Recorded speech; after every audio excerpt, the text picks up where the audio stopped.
पूर्व सेना अधिकारी अपराध मुक्त भारत अभियान का संदेश देना चाहते हैं और यह संदेश पूरे भारतवर्ष में जाना चाहिए, क्योंकि क्राइम फ्री भारत के बारे में जो सपना हमारे पूर्व डीजीपी साहब श्री मैथिली शरण गुप्ता जी ने छेड़ रखा है, इसमें जन जन की भागीदारी की आवश्यकता है।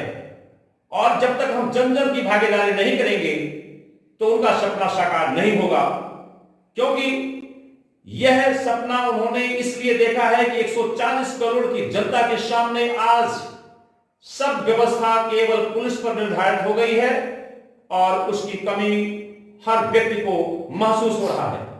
अगर एक एफआईआर के लिए हमें चक्कर लगाना पड़ता है और उसी एफआईआर को यदि हम बैठे बैठे अपने ऐप के द्वारा, नई टेक्नोलॉजी के ऐप के द्वारा, अपनी आर्टिफिशियल इंटेलिजेंस के द्वारा सामूहिक तौर पर करें तो निश्चित तौर पर है कि इस अभियान को हम सब जीतेंगे और एक हमारा अच्छा भारत का सुनहरा समाज हमारे सामने होगा।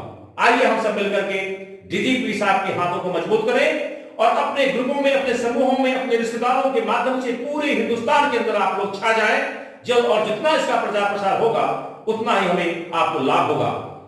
इन्हीं शब्दों के साथ मैं अपनी वाणी को विराम देता हूं। जय हिंद, जय भारत।